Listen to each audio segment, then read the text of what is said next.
He is, however, going to murder a T-50-41. Really? That's a T-50-41?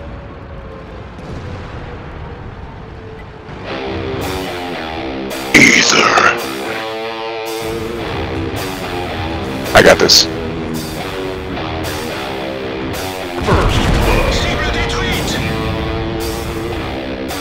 Hey folks, this is ioEther and we're back playing some more World of Tanks. So, as you can see, this is Ronnok and his bat chat. Hey, that's the best scheme, camo scheme as far as I'm concerned. Good to know that it's on his tank. Anyways, this is obviously an encounter battle on Sand River. It's a tier 10 game. And let's jump into the things I gotta say before we actually get into the real gameplay bits. So, as always, if you want to support the channel and you enjoy the videos, hit the like button. And the other way is, if you want the channel to grow, then the best way is to share the video and, you know, tell friends about how amazing some of these videos are. I get the feeling this particular one is going to be one of those, as I have received many requests to cast it. So let's actually cast it. So, Ronnok is plowing up the middle as fast as he can. He's kind of doing a scout/harass run. He wants to light as many enemy tanks as possible, and if there's somebody sitting in front of his guns, when he's loaded. Seriously? Well, this is going to be an awesome game because, you know, already used a repair kit and fire extinguisher off the bat.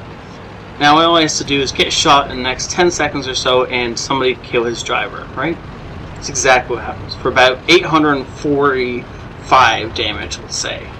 Leave on 1 health for the rest of the game, because, you know, that never happens in your great games, right? You guys ever notice that it seems like the best games you play, you get absolutely destroyed and then go on to carry the game? That doesn't happen for anyone else? Really? Well, maybe it's just me and apparently Ronnok here. Can we hit that shot? Yeah, I wouldn't take that shot. That is not a shot that looks like you can hit, but that is a shot I would definitely take. Yes, good job. So, as much as it looks like Ronnok is zooming it and then firing, which used to be an old trick where you could hit the target more reliably if you zoomed in, aimed, zoomed it, and fired. It was myth mostly, except maybe like 2 years ago. It may have been a thing.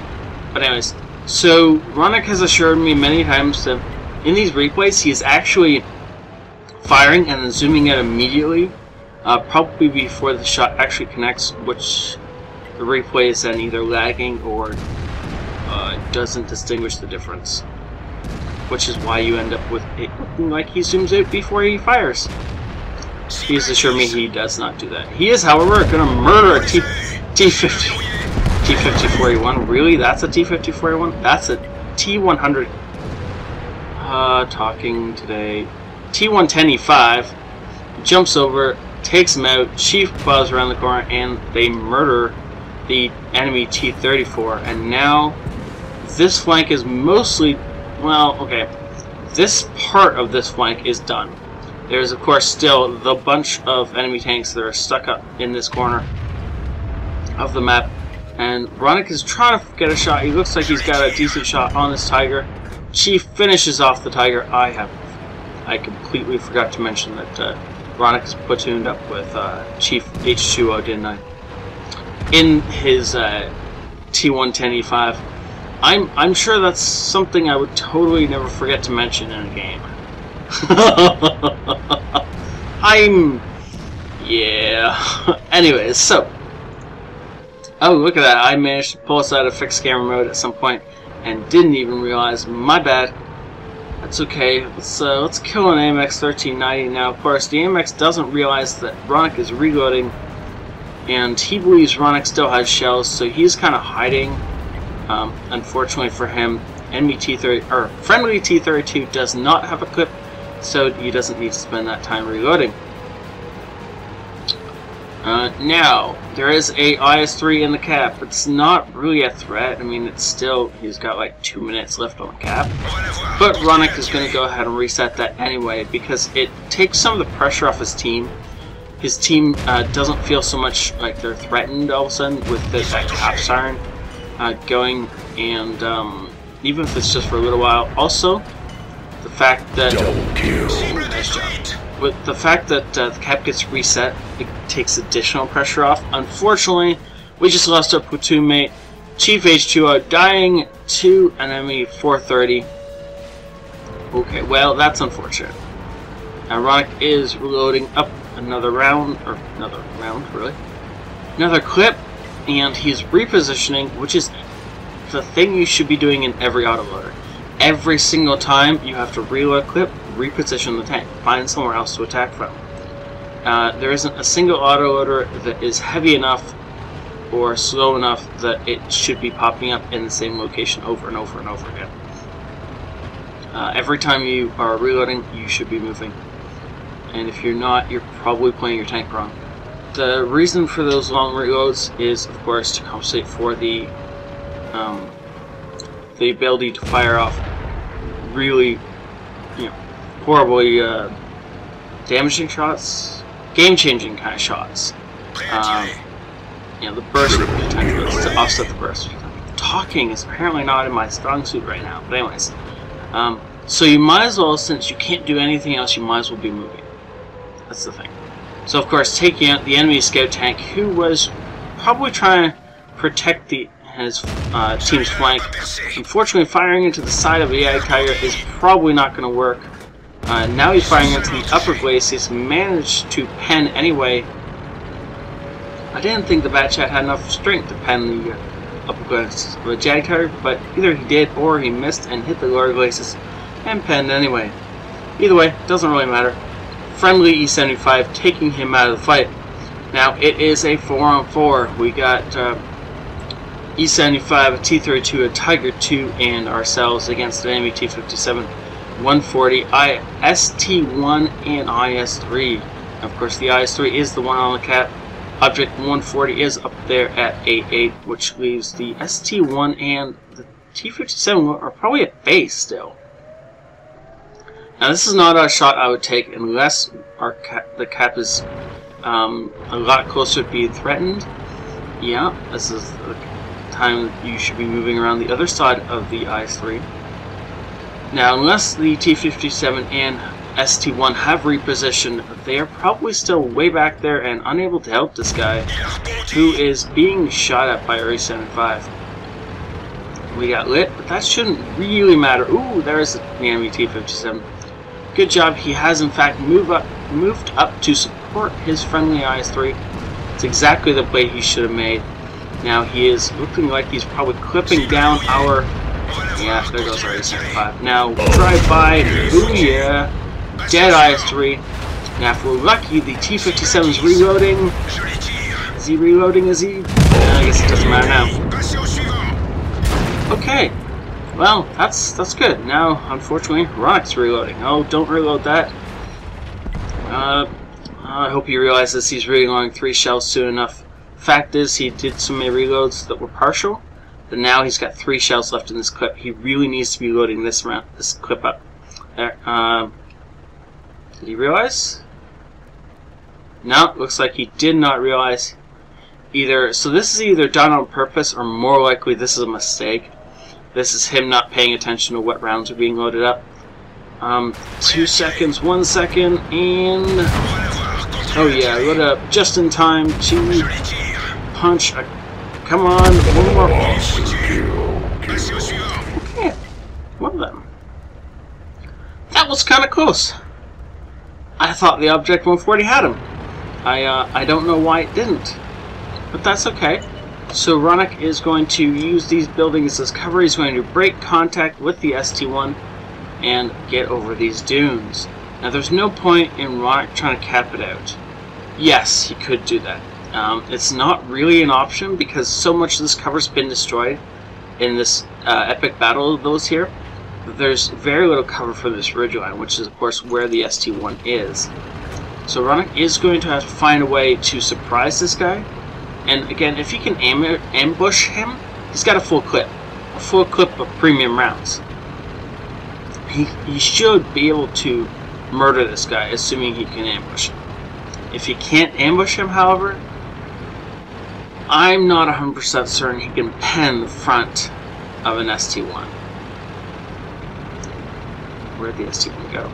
Now, it's not a really fast tank, so I would have expected it to be over here somewhere. He's got 5 minutes left, so he does have the time to go and hunt this guy down if he needs to.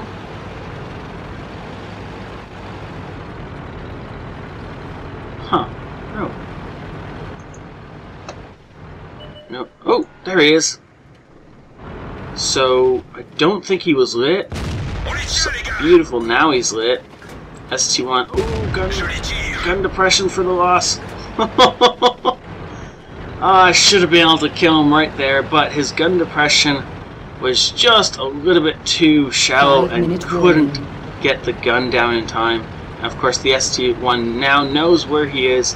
He's got 3 shells left. Only 1 should do it. However, of course, it is only going to take 1 HE shell from the enemy ST1 to kill him. Oh no, that's not cool. You can't. You have 1 shell left in your clip. Okay, this is the time to not miss. No, that you can't take that shot. Okay, let him back out. Booyah.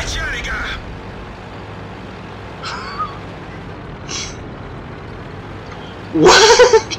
How? Well, that was a good game.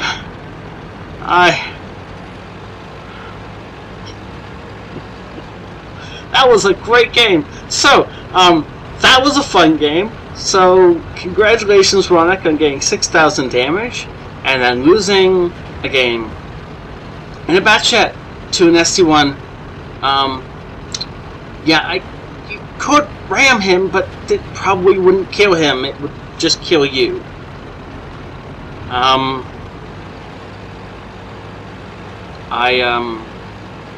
We can't cap him out because he's closer to the cap than you are. So unless he's out of ammo, if he's out of ammo, then we're all good. Whoa! Apparently he wasn't out of ammo. And wait, what are we doing?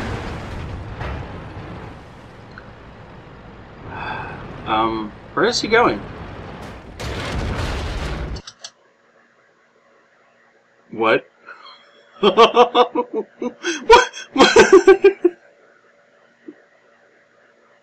What just happened?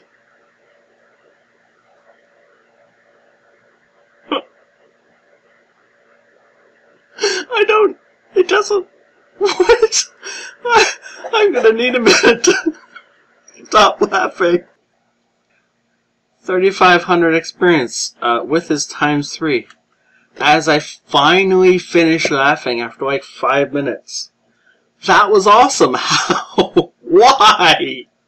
Oh, if the microphone wasn't in the way, I would have facepalmed. Oh, that, okay, so, Master Batch First Class, Fire for Effect, Hand of God, Bruiser, High Caliber, and Top Gun. But the highlight of all of that is, of course, he's actually not on this part. Down here is the ST1 who managed to throw the game in the most epic fashion I have ever seen.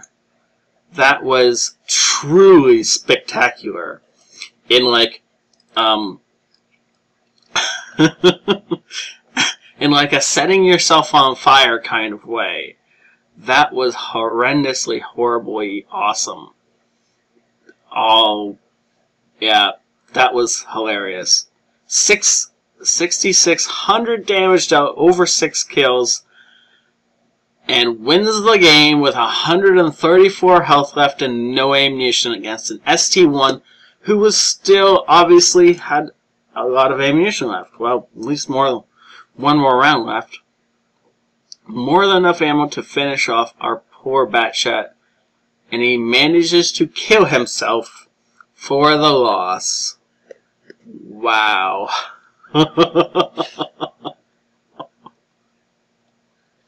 Also, this is an impressive number. This is a bad chat we're in. The fact that he blocked any damage at all with his armor is very impressive, considering this thing is made of paper mache. That was an amazing game.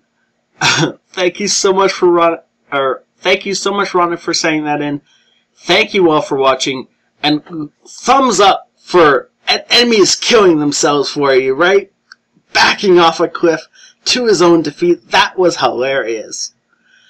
Thumbs up for a facepalm, or write it in the comments. Either way, I'll take it. Thank you all. This is ioEther out.